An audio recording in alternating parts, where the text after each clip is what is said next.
Nashik Pune railway आपल्या हक्काची, Nashik Pune railway आपल्या हक्काची, रेल्वे आपल्या हक्काची, अभी नहीं तो, अभी नहीं तो, अभी नहीं तो। जमलेल्या माझ्या सगळ्या बांधवांनो, आज खरं तर आपण भगिनींना आणलेलं नाहीये, पण पुढचं आंदोलन फक्त महिलांचं होणार आहे। स्वतंत्र आंदोलन फक्त महिलांचं का होणार आहे, म्हणून आज प्रशासनाने इथं महिला पोलीस आणल्यात, परंतु आज महिलांचं आंदोलन नाही, महिलांचं आंदोलन नंतर स्वतंत्र होणार।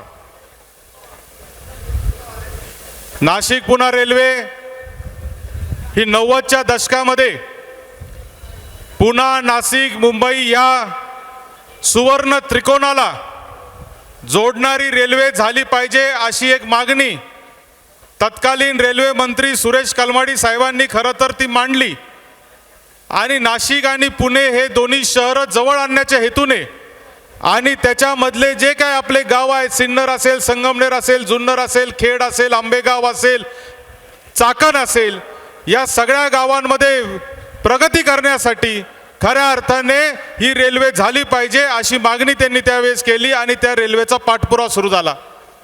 ही रेल्वे इकडून गेली, तिकडून गेली, या गावातून गेली, त्या गावातून गेली।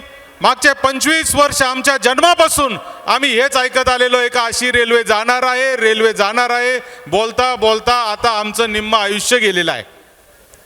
इथं उपस्थित असलेले ज्येष्ठ माणसं आहेत, त्यांचं तर आता पूर्ण आयुष्य ही रेल्वेच्या गोष्टी ऐकता ऐकता चाललेलं आहे। कशी बशी आता ही आपली रेल्वे सुरू झाली, भूसंपादनाची प्रक्रिया झाली, पाठपुरावा झाला। महारेल नावाच्या कंपनी जी महाराष्ट्र शासनाची आणि केंद्र शासनाची कंपनी आहे, या कंपनीला हे काम देण्यात आलं। या कंपनीने भूसंपादनाची प्रक्रिया चालू केली। आज आमच्या या सिन्नर असेल, संगमनेर असेल, खेड, आंबेगाव, जुन्नर असेल, या भागातल्या शेतकऱ्यांचं भूसंपादन केलं, त्यांच्या जमिनीच्या सातबाऱ्यावर भूसंपादनाचे शेरे मारले। काही लोकांना तर 500 कोटी रुपयापर्यंतचे पैसे वाटले। आता ही रेल्वे रद्द झाल्यावर हे काय पैसे परत घेणार आहे? हा शेतकरी, ही भूसंपादन झालेला जो शेतकरी आहे, त्याच्याकडे जर उद्या हे पैसे मागायला आले तर हा शेतकरी कुठून पैसे देणार आहे? आणि म्हणून हे सगळे त्रांगडं खऱ्या अर्थाने तयार करण्यात आलं। ही रेल्वे भूसंपादन प्रक्रिया होईपर्यंत चांगली होती, याचे रेल्वे स्टेशनचे टेंडर काढेपर्यंत चांगली होती, सगळं चांगलं होतं। मग माशी कुठं शिंकली का नारायणगावच्या त्या छत्र्या त्याच्यामध्ये आडव्या आल्या। GMRTचा प्रकल्प महत्त्वाचा आहे, आम्हाला मान्य आहे, परंतु जगामध्ये असे अनेक प्रकल्प आहेत का जिथं अशा हाय फ्रिक्वेन्सी टेलिस्कोपच्या मधून रेल्वे गेलेली आहे, तंत्रज्ञान वाढलेलं आहे। बुलेट ट्रेन जी येते अहमदाबादवरून मुंबईला, ती 100 मीटर जमिनीच्या खालून येते आहे। मग अशा तंत्रज्ञानाचा वापर तुम्हाला पुणे नाशिक रेल्वेला का नाही करता येत? का तुम्हाला तिचा मार्ग बदलायचा आहे? का ती पुण्यावरून पुणतांब्याला घेऊन जायची आहे? का तिला शिर्डी मार्गे, अहिल्यानगर मार्गे पुण्याला न्यायचंय? 1 तास 45 मिनिटामध्ये नाशिकवरून आमचा मुलगा, आमची मुलगी, आमचा शेतकरी, आमचा बांधव पुण्याला पोहोचला असता।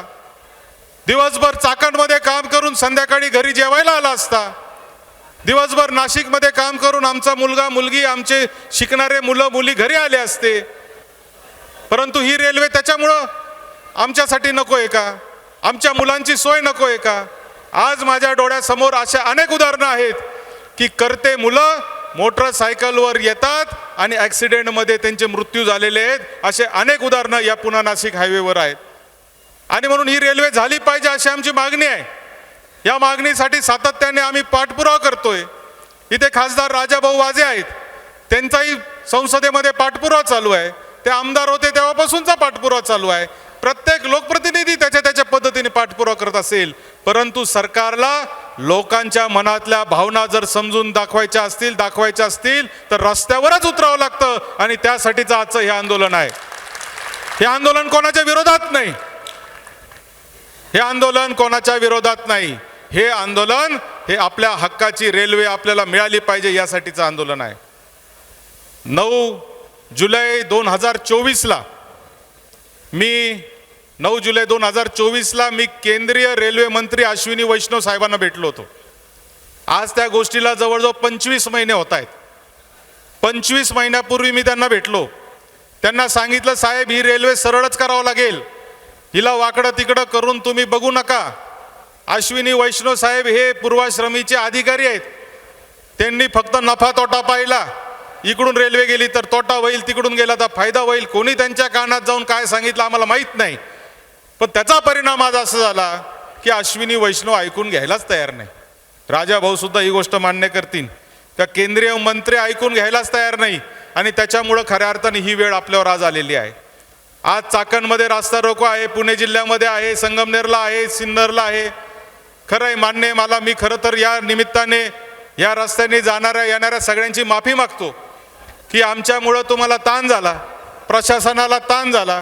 प्रशासनाला रस्ते वळून वळून तिकडून गाड्या काढून द्याव्या लागल्या, आमच्या लोकांना थांबवावं लागलं. आज आमच्या कितीतरी गाड्या तिकडंच थांबवल्या आणि कितीतरी गाड्या सिन्नर फाट्यालाच थांबवल्या. अजूनही लोक येत आहेत. खरं तर प्रशासनाने आंदोलन करू द्यायला पाहिजे होतं, शांततेच्या मार्गाने होतं.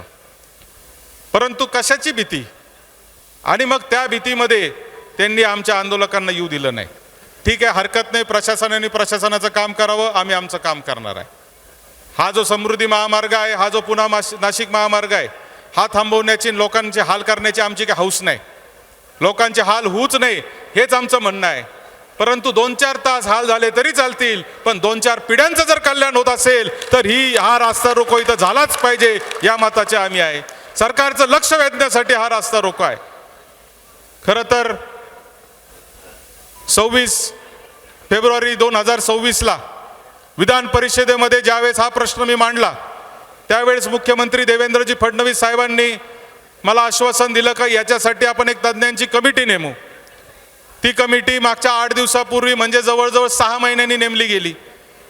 तरी पण आम्ही त्यांचं स्वागत करतो. कमिटी नेमायला 6 महिने लागले. आता कमिटीला दिलेत 60 दिवस. 60 दिवसाची मुदतवाढ तुम्ही देणार नाही हे कशावरून? अशा अनेक कमिट्या नेमल्या गेलेल्या आहेत, त्या 5-5, 10-10 वर्ष चालतात. अजूनपर्यंत कांद्याच्या प्रश्नावर पाशा पटेलांच्या अध्यक्षतेखाली कमिटी नेमली. 2 वर्ष झाले त्याला फक्त मुदतवाढ देण्याचं काम चाललेलं आहे. आणि म्हणून आमची ठाम मागणी आहे का ही जी कमिटी नेमलेली आहे हिला अजिबात कोणत्याही परिस्थितीत मुदतवाढ देता कामा नये. आमची दुसरी मागणी आहे की आमचा डॉक्टर अनिल काकोडकरांवर विश्वास आहे. ते एक चांगले शास्त्रज्ञ आहे. त्यांच्यासारख्याच्या जबाबदारी दिली याचं आम्ही स्वागत करतो. परंतु डॉक्टर अनिल काकोडकर असतील, रेल्वेचे अधिकारी असतील आणि पुणे आणि नाशिकचे दोन्ही विभागीय आयुक्त असतील, यांनी प्रत्येक गावात जाऊन लोकांच्या भावना पण समजून घेतल्या पाहिजे. फक्त तंत्रज्ञान आणि फक्त टेक्निकल प्रॉब्लेम न सांभाळता त्यांनी जनभावना देखील सांभाळून घेतल्या पाहिजे. जनभावनांचा देखील विश्वास त्या ठिकाणी मिळवला पाहिजे आणि मध्यम मार्ग काढण्याचा प्रयत्न त्यांनी केला पाहिजे. आम्ही हे म्हणत नाही का GMRTचा प्रकल्प रद्द करा आणि त्याला कुठंतरी न्या. GMRT राहू द्या, पण GMRTचे लोक आम्हाला सांगतात की 10 किलोमीटर लांबून नेली तर काय अडचण नाही.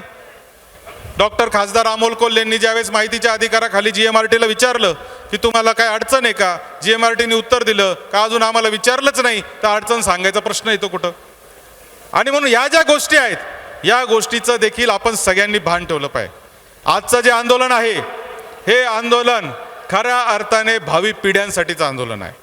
उद्या जेव्हा या रेल्वेचा इतिहास लिहिला जाईल, या इतिहासामध्ये जेव्हा तुमचे नातवंड पतवंड तुम्हाला विचारतील का या रेल्वेचं आंदोलन चालू होतं तेव्हा तुम्ही काय करत होते, तेव्हा तुम्हाला एवढं तरी सांगता आलं पाहिजे का रास्ता रोको झाला होता आणि तिथं मी गेलो होतो. जे आले नाही त्यांच्यासाठी देखील माझी विनंती आहे, तुम्ही आज आले नसाल, तुम्ही लोकप्रतिनिधी असाल, तुम्ही प्रतिनिधी असाल, सामान्य माणूस असाल, तुम्ही आज आंदोलनात काही कारणास्तव आले नसाल, परंतु या आंदोलनाला तुम्ही देखील पाठिंबा दिला पाहिजे अशी आमची तुम्हाला कळकळीची विनंती आहे. प्रत्येकाच्या मनात आहे, परंतु काही कारणास्तव लोक येत नाही. आणि म्हणून माझी सगळ्यांना विनंती आहे का हे आंदोलन आपण जे सुरू केलेले हे काय फक्त आजच्या रास्ता रोको पुरतं मर्यादित नाही. जब तक रेल्वे आएगी नहीं तब तक लढाई रुकेगी नहीं, अशा पद्धतीचं आंदोलन आपल्याला खऱ्या अर्थाने उभं करायचंय. मी आपल्या सगळ्यांना पुन्हा एकदा खूप खूप आपल्या सगळ्यांचे आभार मानतो. पुण्यापासून ते नाशिकपर्यंत जे नाशिककर जनतेला देखील मला आव्हान करायचे. अहो, याचा फायदा कोणाला सगळ्यात जास्त होणार आहे?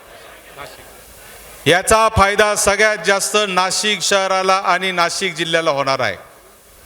नाशिक जिल्ह्यातल्या आणि नाशिक शहरातल्या सगळ्या पदाधिकाऱ्यांनी, लोकप्रतिनिधींनी, लोकांनी खरं तर याच्यामध्ये रस्त्यावर उतरणं अपेक्षित आहे. आमच्या मधल्या लोकांचा फायदा होणारच आहे. परंतु ज्या वेळेस पुण्यासारख्या मोठ्या शहराला नाशिकसारखं शहर जोडलं जाईल तेव्हा विकासाची गंगा ही नाशिककडे आल्याशिवाय राहणार नाही. आम्ही काय म्हणतो का नाशिकमध्ये उद्योगधंदे येत नाही, नाशिकमध्ये नवीन IT कंपन्या येत नाही. कशा येतील? जर तुमचं दळणवळणच नाही तर कशा पद्धतीने येतील? आणि म्हणून समृद्धी महामार्ग झाला. नाशिकवाल्यांना चढायला कुठं जावं लागतं? इगतपुरीला जावं लागतं. नॅशनल हायवेचा टोल भरावा लागतो, परत समृद्धीचा टोल भरावा लागतो.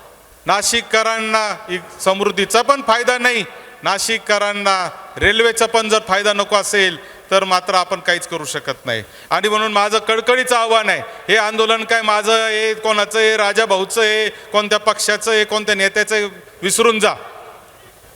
हे आंदोलन लोकांचं आहे, सामान्य जनतेचं आहे आणि भावी पिढ्यांचं आहे. आपले मुलं मुली पुण्या नाशिक इकडं तिकडं सहजरित्या जाऊन येऊ शकले पाहिजे, कामं धंदे करू शकले पाहिजे, संध्याकाळी घरी आले पाहिजे. त्या आईला जी चिंता लागून राहते की माझा पोरगा रस्त्याने येत असताना तो कशा पद्धतीने येईल, ती आई, ती माऊली जोपर्यंत ते पोरग पुण्यावरून निघाल्यावर घरी पोचत नाही तोपर्यंत तिला डोळा लागत नाही. त्या माऊलीचं दुःख काढण्यासाठी, त्या माऊलीची चिंता काढण्यासाठी खऱ्या अर्थाने ही रेल्वे आहे. ही रेल्वे भावी पिढ्यांसाठी आहे. या आंदोलनात आपण सगळ्यांना सहभागी झालात त्याबद्दल मी आपलं सगळ्यांचे आभार मानतो.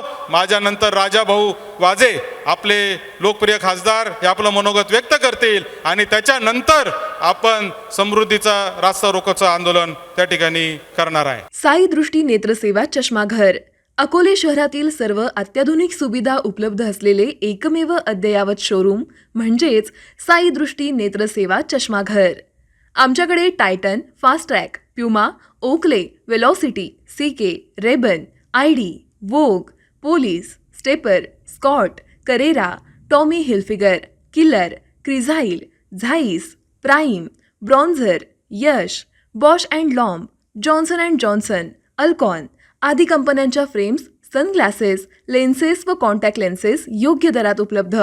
तसेच टायटन कंपनी लेन्सेसचे एकमेव अधिकृत विक्रेते. आता अकोल्यात प्रथमच ऑटो मशीनद्वारे चष्म्याची रोबोटिक फिटिंग. प्रोग्रेसिव्ह चष्म्यासाठी डोळ्यांचे व चष्म्याचे अचूक मोजमाप करण्यासाठी जाईस कंपनीचे सॉफ्टवेअर असलेला ॲपल कंपनीचा टॅब. तज्ज्ञ ऑप्टोमेट्रिस्टकडून कॉम्प्युटरद्वारे डोळ्यांची मोफत तपासणी, डोळ्यांची मायक्रोस्कोपिक तपासणी, काच बिंदूचे अचूक निदान करण्यासाठी डिजिटल टोनोपेनद्वारे डोळ्यांचे इंट्राऑक्युलर प्रेशर मोजणे, पॅकीमीटरद्वारे बुबुळाची जाडी मोजणे, कॉन्टॅक्ट लेन्सेसच्या अचूकतेसाठी कॅरेटोमीटरद्वारे बुबुळाचं मोजमाप करणे आदी अत्याधुनिक सुविधा उपलब्ध असलेले अकोले शहरातील एकमेव चष्माघर. आपल्या अनमोल डोळ्यांच्या समस्येसाठी बिर्ला आय हॉस्पिटल नाशिक यांच्या माध्यमातून तज्ज्ञ डॉक्टर दर गुरुवारी सकाळी 10:30 ते 3:30 पर्यंत साई दृष्टी नेत्रसेवा चष्माघर इथे उपलब्ध राहतील. आमचा पत्ता साई दृष्टी नेत्रसेवा चष्माघर, अकोले बसस्थानकाच्या मागील बाजूस, जय महाराष्ट्र हॉटेलच्या पाठीमागे, अकोले, तालुका अकोले, जिल्हा अहमदनगर. संपर्क 91 36 52 93 93.